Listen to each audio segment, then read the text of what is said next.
Hello everyone, welcome to the commerce classes with Pankaj Chopra. बेटा last chapter हम लोगों ने किया है ट्रायल बैलेंस। ट्रायल बैलेंस करने के बाद आपको ये चैप्टर बड़ा ही इजीली समझ आ जाएगा। अगर मैं आपको इस चैप्टर की वेटेज का बता दूं, पहले तो वेटेज इसकी आएगी 6 मार्क्स हमारे पास।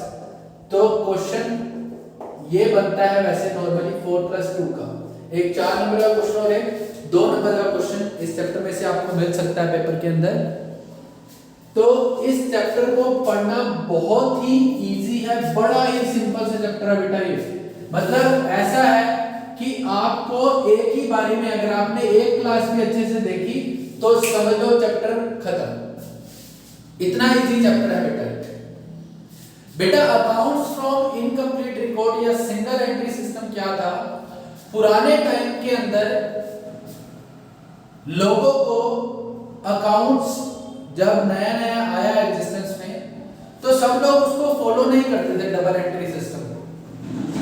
तो उस टाइम जो अभी भी ऐसा होता है, जो छोटे दुकानदार हैं, जो स्मॉल स्केल पे काम कर रहे हैं, जो छोटे रिटेलर्स हैं, सोल ट्रेड में जो काम करते हैं, वो लोग अभी भी इस सिस्टम को फॉलो करते हैं, अभी भी इस सिस्टम को फॉलो करते हैं। मैंने आपको फर्स्ट क्लास के अंदर ये बताया हुआ है कि अकाउंटिंग को करने के कुछ बेसिक रीजन होते हैं। अकाउंटिंग को करने के कुछ बेसिक रीजन होते हैं। पहला रीजन ये होता है कि हम अपना प्रॉफिट और लॉस जान पाए। दूसरा रीजन ये होता है कि हम अपनी फाइनेंशियल पोजीशन को जान पाए। उसके अलावा भी मैंने आपको काफी सारे रीजन बताए थे। डिसीजन मेकिंग में हेल्प करता है, पर यूनिट कॉस्ट को कैलकुलेट करने में आपको हेल्प करता है, और उसके बाद आपके बिजनेस को एक्सपेंड करने से रिलेटेड डिसीजन लेने में आपको हेल्प करता है। ठीक है, एक सिस्टमैटिक रिकॉर्ड मेंटेन करने में आपको हेल्प करता है। ये अकाउंटिंग के मैंने आपको कुछ रीजन बताए थे जिसकी वजह से हम लोग अकाउंटिंग को करते हैं। तो ये लोग भी जो स्मॉल स्केल पे बिजनेस कर रहे होते हैं, उनके माइंड में भी 2 क्वेश्चन होते हैं कि मैंने पूरा साल काम किया तो उसमें मेरे को कोई प्रॉफिट हुआ या लॉस हुआ, उनको ये पता करना है।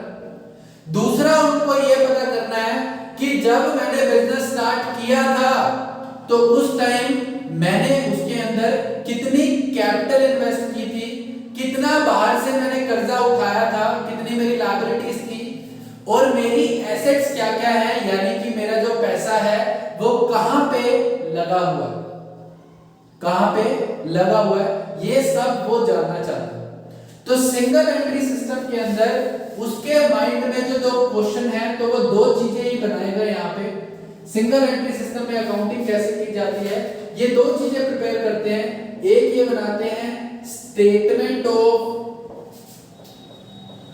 Profit and loss. क्या बनाते हैं? Statement of profit and loss. ये एक स्टेटमेंट बनाते हैं जिससे कि अपना प्रॉफिट और लॉस कैलकुलेट कर सके। दूसरा ये बनाते हैं स्टेटमेंट ऑफ, दूसरा ये क्या बनाते हैं? Statement of affairs. Statement of affairs ये किससे बनाया जाता है? ताकि वो अपनी फाइनेंशियल पोजीशन को जज कर सके। Statement of profit and loss किससे बनाया जा रहा है? ये बनाया जा रहा है टू नो द प्रॉफिट और लॉस ऑफ बिजनेस। ये बनाते हैं ताकि अपने बिजनेस का प्रॉफिट और लॉस जान पाए। ये किससे बनाया जाता है सर? बेटा ये बनाया जाता है to know the financial position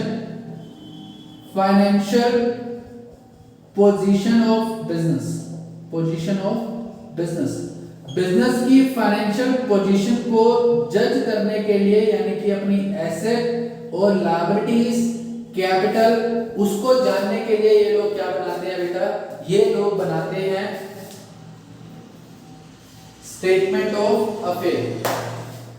बेटा डबल एंट्री सिस्टम में मैंने आपको बताया था, जो आप जर्नल एंट्री करते थे, जर्नल एंट्री आपने करनी सीखी, कैश बुक आपने बनानी सीखी, ये सब किसके ऊपर चलता था? डबल एंट्री सिस्टम के ऊपर चलता था। डबल एंट्री सिस्टम का अगर मैं सीधे शब्दों में आपको बताऊं तो ये मतलब है डबल एंट्री सिस्टम वो सिस्टम है जिसके अंदर ट्रांजैक्शन के दोनों एस्पेक्ट्स को, दोनों इफेक्ट्स को रिकॉर्ड किया जाता था।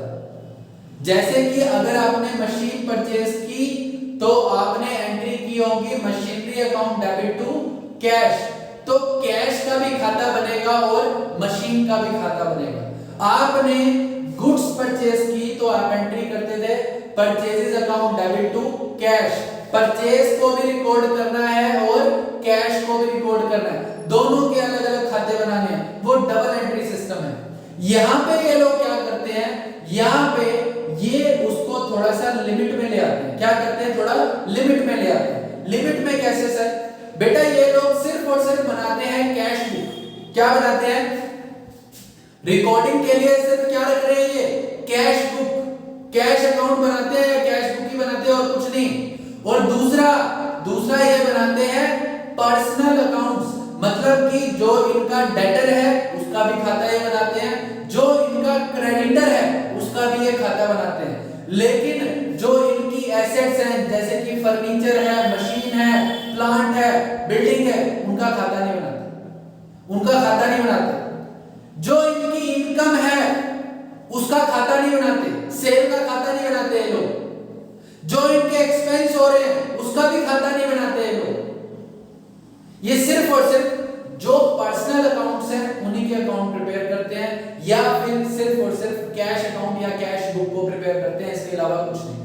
इसलिए बोला जाता है अकाउंट्स फ्रॉम इनकम्प्लीट इंफॉर्मेशन, मतलब कि जो आपको खाते बनाने हैं वो कुछ लिमिटेड सी इंफॉर्मेशन होगी, उसमें से आपको प्रिपेयर करके दिखाने पड़ते हैं। तो अब मैं अगर आपको बताऊं कि statement of profit and loss account कैसे बनाई जाती है, statement of profit and loss कैसे बनाई जाती है, तो वो ध्यान से देखना। पहले मैं आपको समझाता हूं, फिर मैं आपको इसका फॉर्मूला बताऊंगा। पहले मैं आपको सिंपल समझाऊंगा, फिर उसके बाद मैं आपको इसका फॉर्मूला दे दूंगा, जिसकी हेल्प से आप फटाक से क्वेश्चंस कर लेंगे।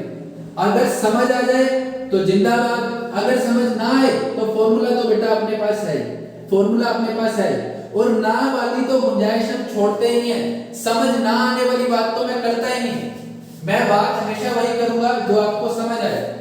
मानो बेटा देखो, अब यहाँ पे मैंने आपको एक चीज सिखाई है, कैपिटल जो होती है, आपने अकाउंटिंग इक्वेशन की थी, कैपिटल जो इंक्रीज होती है उसके रीजन क्या होते हैं, कैपिटल इंक्रीज होने के रीजन क्या होते हैं। एक रीजन है एडिशनल कैपिटल, यानी कि आप और कैपिटल लगा दो तो आपकी कैपिटल क्या हो जाएगी, बढ़ जाएगी। आप और कैपिटल लगाओ बिजनेस के अंदर तो आपकी क्या हो जाएगी, कैपिटल बढ़ जाएगी, पहला रीजन। दूसरा रीजन प्रॉफिट या फिर इनकम।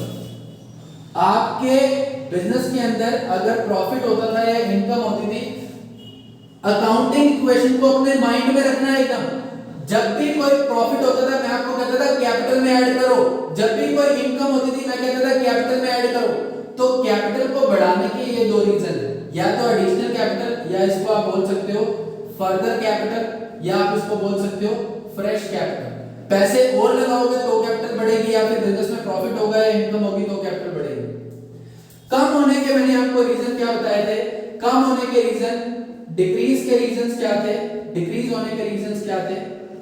पहला रीजन आपको बताया था ड्राइंग, अगर ओनर ने ड्राइंग करी तो भी हम क्या करते थे, उसकी कैपिटल में से क्या कर देते थे, माइनस कर देते थे। उसके अलावा अगर ओनर ने ड्राइंग की, या इसके अलावा दूसरा रीजन होता था लॉसेस या फिर एक्सपेंसेस। इन रीजन की वजह से आपकी कैपिटल बढ़ती या घटती है, ये मैं आपको बता चुका हूं अकाउंटिंग इक्वेशन के अंदर। मैं आपको ये सब क्लियर कर चुका हूं अकाउंटिंग इक्वेशन के अंदर कि क्या चीज कैपिटल में प्लस करनी है, क्यों प्लस करनी है, क्या चीज कैपिटल में माइनस करनी है और क्यों माइनस करनी है। अगर आपको ये पॉइंट्स याद हैं तो अब मेरी बात को ध्यान से सुनो और देखो। यहां पे मेरी बात को ध्यान से सुनना।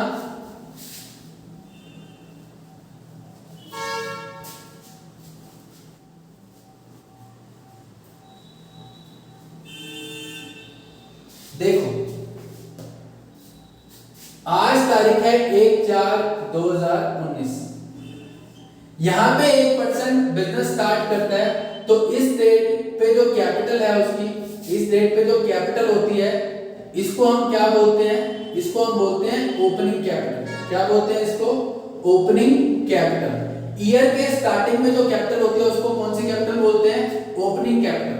एक पर्सन ने बिजनेस, जब उसका ईयर स्टार्ट हुआ, उसने कितने पैसे लगाए? यहाँ पे 2 लाख रुपए लगाए। कितने पैसे लगाए? 2 लाख। उसकी इनिशियल यानी कि स्टार्टिंग या फिर ओपनिंग कैपिटल जो थी वो कितनी थी? 2 लाख रुपए। उसने पूरा साल काम किया, यहाँ पे एंड पे पहुंचता है वो 31/3/2020 को। पूरा साल काम करने के बाद इस डेट पे जो कैपिटल आती है उसको हम कौन सी कैपिटल बोलते हैं? उसको हम बोलते हैं क्लोजिंग कैपिटल। क्या बोलते हैं? Closing capital. यहाँ पे मान लो उसकी कैपिटल आ रही है, क्लोजिंग कैपिटल 3.5 लाख रुपए। कितनी आ रही है? 3.5 लाख, 3,50,000 रुपीज उसकी क्लोजिंग कैपिटल आ रही है। तो मेरे को ये बताओ कि कैपिटल जो है यहां से यहां तक जो आई, ना उसने पैसे लगाए ना उसने पैसे निकाले, तो ये कैपिटल बढ़ने का रीजन क्या होगा?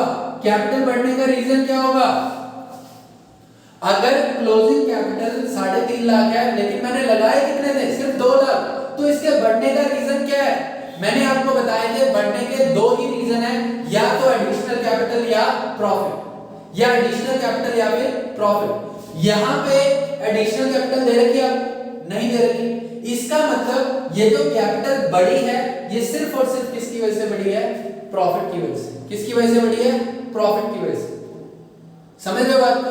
प्रॉफिट कैसे निकल रहा है? क्लोजिंग कैपिटल में से ओपनिंग कैपिटल को माइनस करेंगे तो आपका प्रॉफिट आ जाएगा। पहले कैपिटल थी 2 लाख, अब हो गई 3.5 लाख। इसका मतलब डिफरेंस कितना है? 1,50,000 रुपीस।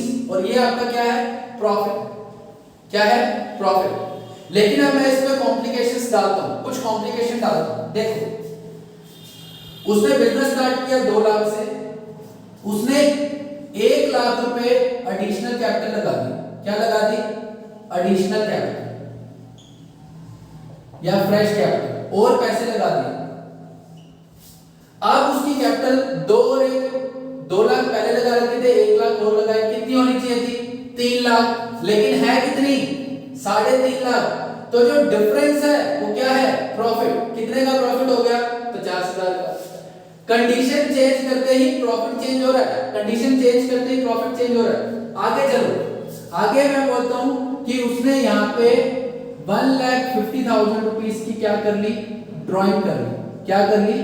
ड्राइंग्स कर ली। तो अब बताओ प्रॉफिट कितना होगा? अब प्रॉफिट कितना होगा? जब उसने बिजनेस स्टार्ट किया यानी कि ईयर स्टार्ट हुआ, उसकी कैपिटल कितनी थी? 2 लाख। फिर उसने 1 लाख और लगा दिए, तो उसकी कैपिटल होनी चाहिए थी 2 लाख। उसके पास पहले थे 1 लाख, उसने और लगाए, तो कैपिटल होनी चाहिए थी सर 3 लाख। कितनी होनी चाहिए थी कैपिटल? 3 लाख। लेकिन उसकी कैपिटल कितनी है? 350। आगे फिर मैं गया, सर उसने 1.5 लाख रुपए निकाल भी लिए, तो मैं यहां से माइनस कर देता हूं 1,50,000। तो उसकी कैपिटल कितनी होनी चाहिए? अब 150 होनी चाहिए थी ना। उसकी कैपिटल, क्लोजिंग कैपिटल कितनी होनी चाहिए थी? 1,50,000। लेकिन एक्चुअल में कितनी दिखा रहा है वो? 3,50,000। तो इनका जो गैप है वो क्या है? प्रॉफिट। प्रॉफिट कितने का हो रहा है यहाँ पे? उसको 2 लाख रुपए का क्या हो रहा है? प्रॉफिट हो रहा है। समझ आई बात? समझ आई बात? अब मैं इसका फॉर्मूला आपको लिखवाता हूं। फॉर्मूला क्या है? Statement of profit and loss कैसे आपको प्रिपेयर करना है। मेरे ख्याल से बेटा आपको समझ आ गई होगी बात, बट अगर आपको नहीं आई, पहली बात तो कंडीशन ही नहीं है ना वाली, तो बट फिर भी अगर 1% ऐसा है कि आपको समझ नहीं आई, तो मैं आपको इसका फॉर्मूला लिखवा देता हूं। आपको बनाना कैसे है?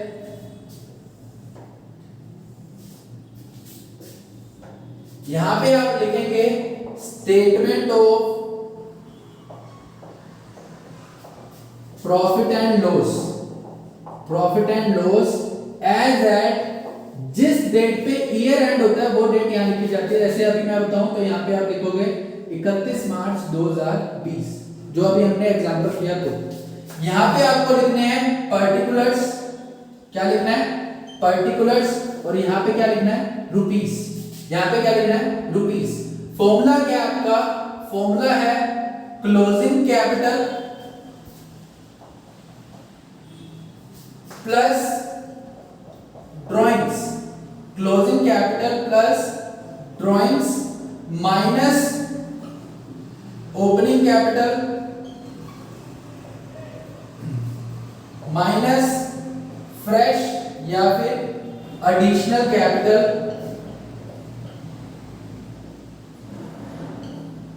आपका आंसर क्या आएगा, आपका आंसर आएगा प्रॉफिट या फिर लॉस, प्रॉफिट या फिर लॉस।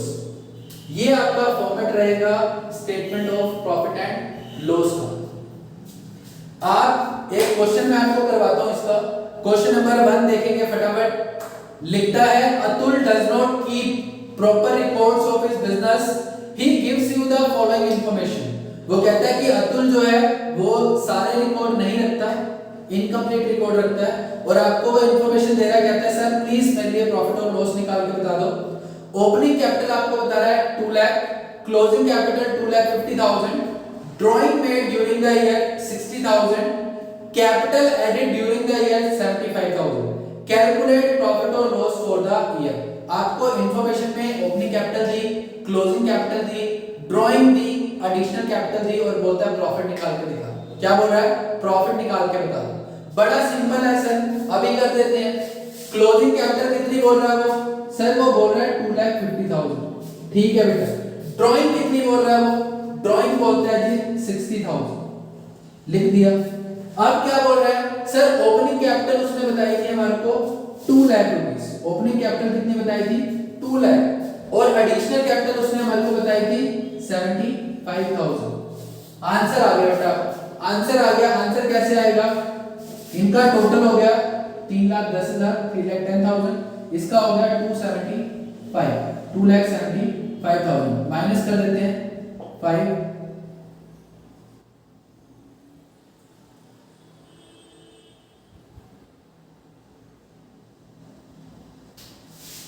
ये आपका आ जाएगा 35,000, ये आपका आ जाएगा 35,000, ठीक है। ये प्रॉफिट आपका आ गया बेटा 35,000 रुपीस। इस तरीके से आपको फर्स्ट क्वेश्चन कंप्लीट कर लेना, फर्स्ट क्वेश्चन आपको ऐसे कंप्लीट कर लेना। क्लियर? क्या सर सारे क्वेश्चन में ऐसी इंफॉर्मेशन गिवन होगी, बेटा नहीं। कई बारी ना आपको वो ओपनिंग कैपिटल देगा लेकिन क्लोजिंग कैपिटल नहीं देगा, कई बार क्लोजिंग कैपिटल देगा लेकिन ओपनिंग कैपिटल नहीं देगा। तो उस केस में आपको क्या करना है, उस केस में आपको क्या करना है, उस केस में आपको करना है सेकंड क्वेश्चन के साथ ही हम करेंगे इसको। Mister Joshi started a business with a capital of ₹5 lakh, started a business with ₹5 lakh, तो ये ओपनिंग कैपिटल है या क्लोजिंग कैपिटल है? बिजनेस स्टार्ट किया 5 लाख से, तो ये कौन सी कैपिटल हो गई, opening capital. At the end of the year his position was, उसके बाद वो आपको बता रहा है कि उसके पास जब ईयर एंड हुआ तो क्या क्या चीजें थी।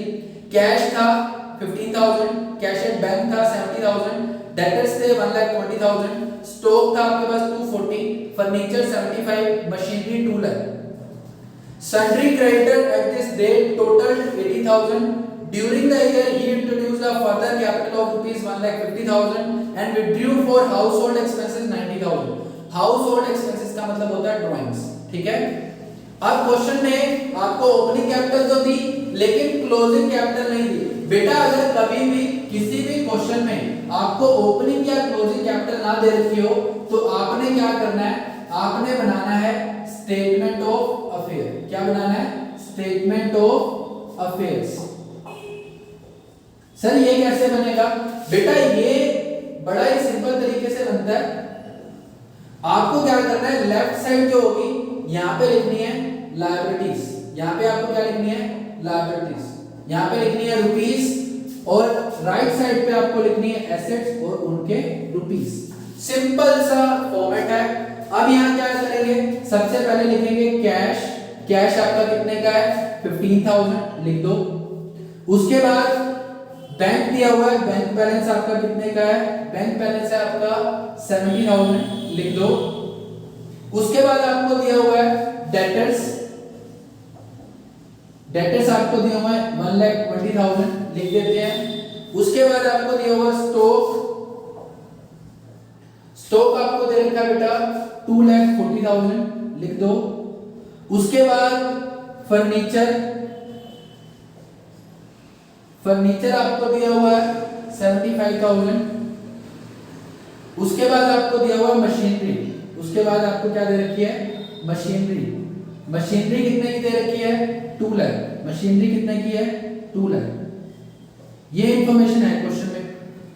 और उसके बाद उसने लायबिलिटीज में क्रेडिटर दिया हुआ है। क्रेडिटर आपकी लायबिलिटी होती है, इतना तो मेरे ख्याल से आपको पता होगा एसेट क्या और लायबिलिटी क्या है।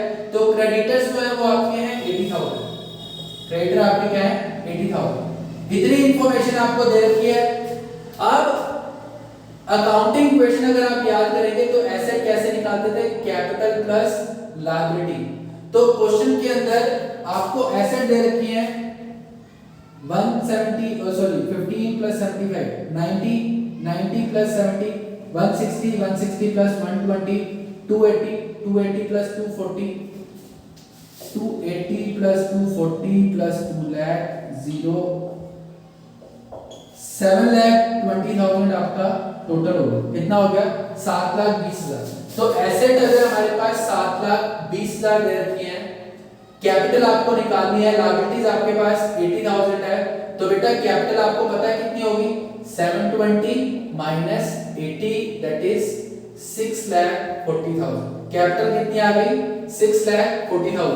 ये इंफॉर्मेशन कौन सी डेट पे गिवन थी, ये आपको ईयर एंड पे दी हुई थी। ये कब दी हुई थी ईयर एंड पे। तो यहाँ पे जो कैपिटल निकल के आएगी वो कौन सी कैपिटल निकल के आएगी बेटा, ये निकल के आएगी आपकी क्लोजिंग कैपिटल। कौन सी कैपिटल आएगी क्लोजिंग कैपिटल। ये आपकी बैलेंसिंग फिगर है, कितनी आ गई 6,40,000। सर अब तो क्वेश्चन पहले जैसा हो गया। हाँ जी बेटा आप क्वेश्चन पहले जैसा हो गया। अगर कई बार ऐसा हो कि आपको ओपनिंग की भी नहीं दे रखी क्लोजिंग की भी नहीं दे रखी, तो दोनों डेट की अलग अलग बैलेंस शीट बना देंगे। दोनों डेट की अलग अलग बैलेंस शीट बनाएंगे, ओपनिंग भी निकल आएगी और क्लोजिंग भी। ठीक है, याद रखना बैलेंस शीट के अंदर कभी भी ड्राइंग्स और एडिशनल कैपिटल आपको नहीं लिखनी, ड्राइंग्स और एडिशनल कैपिटल नहीं लिखनी। ठीक है, यहां से क्लियर। अब हम बनाएंगे statement of profit and loss. देखो सिंपल सा format, statement of profit and loss. यहां पे लिखना है पर्टिकुलर्स, उसके बाद लिखने हैं आपको रुपीस। क्लियर। सबसे पहले क्या लिखनी है, सबसे पहले लिखनी है क्लोजिंग कैपिटल। क्या लिखनी है क्लोजिंग कैपिटल। इसके अंदर प्लस कर देना आपको ड्राइंग्स को और लेस करना है यहां से आपको ओपनिंग कैपिटल,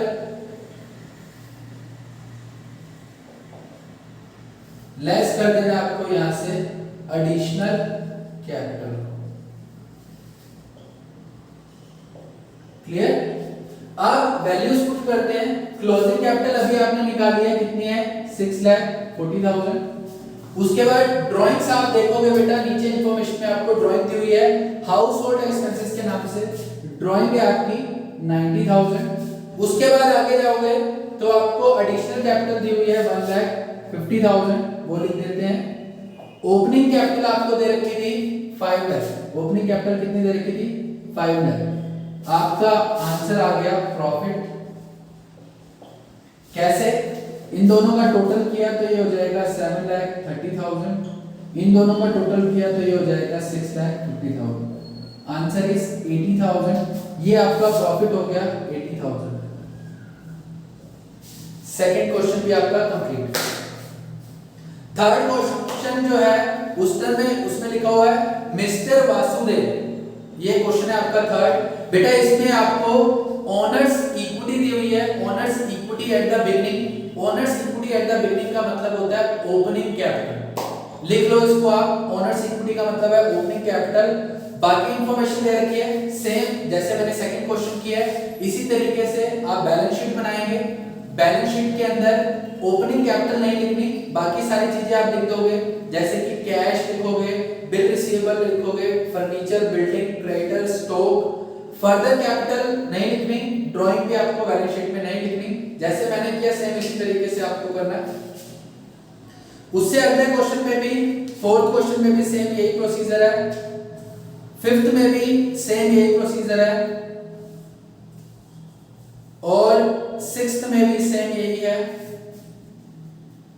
सेवेंथ क्वेश्चन बेटा जब आप लोग करोगे तो सेवेंथ क्वेश्चन के अंदर आपको ओपनिंग और क्लोजिंग बैलेंस शीट गिवन नहीं है।